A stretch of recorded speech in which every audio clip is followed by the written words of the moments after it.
yang di-Pertua, kesempatan pada saya untuk turut membahas peruntukan semula bajet ini mengikut perubahan kabinet baru-baru ini.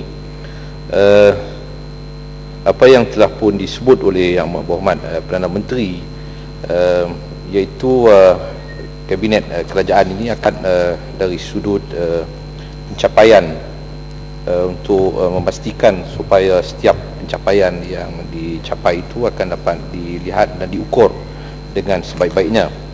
Apa yang saya muskil di sini ialah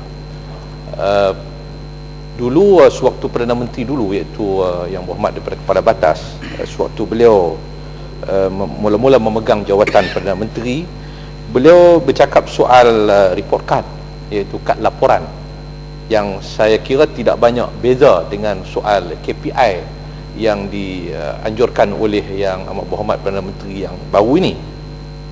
Tetapi saya tidak tahu apa jadi dengan kad laporan tersebut. Sebab bagi saya sepatutnya kalau kad laporan itu memang betul berlaku pada kabinet yang lalu, itu di zaman Perdana Menteri yang lalu, maka sudah tentu bahawa kita dapat menyusun atur kerja-kerja kita dalam kerajaan untuk kepentingan rakyat itu dapat berjalan dengan baik, khususnya untuk mengenal pasti anggota-anggota kabinet yang betul-betul mempunyai komitmen yang tinggi, mempunyai budaya kerja yang baik, mempunyai soal integriti yang cukup baik dalam melaksanakan tugas-tugas mereka. Tetapi sehingga kini saya tidak pernah pun mendengar dan melihat kad laporan tersebut yang dibentangkan di Dewan ini. Jadi sebab itu saya mohon kepada pihak kerajaan kalau boleh dapat tentang pengumuman ataupun pendedahan berkaitan dengan report card kabinet yang lalu, kerana sebahagian besar daripada anggota kabinet yang ada pada hari ini ialah mereka-mereka yang pernah dulu duduk dalam anggota kabinet di bawah Yang Amat Berhormat Perdana Menteri yang dulu, iaitu daripada Kepala Batas.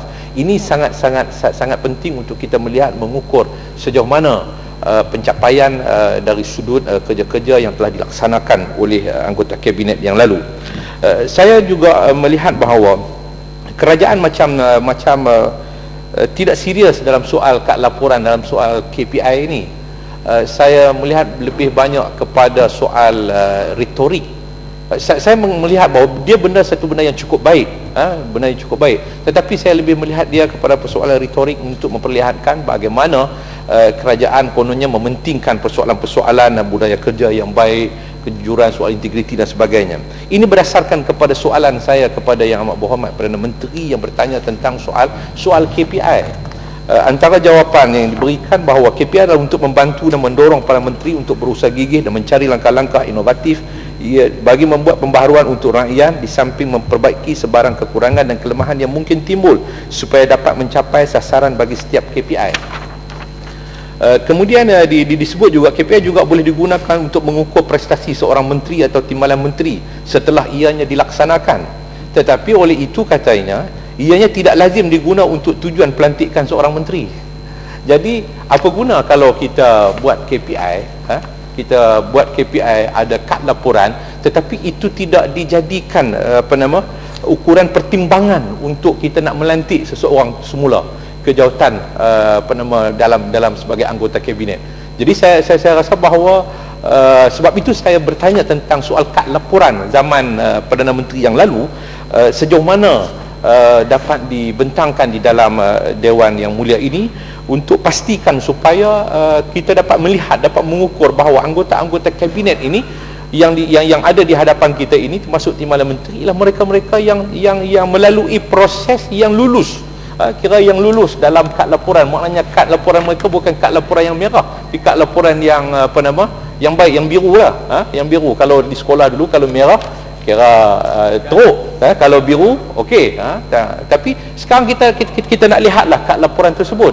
Sebab bagi saya bahawa sebarang perbelanjaan, peruntukan semula untuk dibelanjakan mengikut kementerian-kementerian baru ini, dia bergantung juga kepada soal prestasi seorang anggota kabinet, seorang menteri itu sendiri. Dia tidak nak dilihat bahawa dia mesti dilihat kepada soal pegawai-pegawai dan sebagainya. Itu satu tahap yang kemudian. Tapi tahap yang pertamanya ialah dia bergantung kepada persoalan bagaimana prestasi seseorang menteri, timbalan menteri, itu seluruh anggota kabinet. Sebab kalau kita lihat, kalau kita lihat, kalau tidak pun kad laporan itu dibentangkan, daripada laporan-laporan yang dibentangkan melalui laporan ketua audit negara umpamanya, laporan ketua audit negara itu sudah memperlihatkan satu KPI tentang petunjuk sama ada sejauh mana pencapaian baik buruk satu-satu kementerian yang dikendalikan oleh menteri-menteri yang sebahagian besarnya mereka itu masih ada dalam kabinet. Hatta Kementerian Pertahanan satu ketika dahulu yang pernah diketuai oleh Yang Amat Berhormat Perdana Menteri sendiri pun, kalau kita lihat laporan ketua audit negara memperlihatkan satu keadaan yang cukup memalukan kita apabila tidak dapat diuruskan dengan baik, yang menyebabkan kita telah kehilangan ataupun kerugian sejumlah keuangan yang begitu besar. Begitu juga dengan kementerian belia, dengan beberapa kementerian yang lain. Tetapi saya tidak nampak bahawa kerajaan menjadikan itu satu ukuran pertimbangan. Masa 20 minit ni saya minta maaf. Sorry, saya tak ganggu tadi. Kalau masa saya panjang saya beri. Jadi saya tidak nampak kerajaan menggunakan itu sebagai satu pengukuran untuk nak melantik ataupun memilih seseorang anggota kabinet.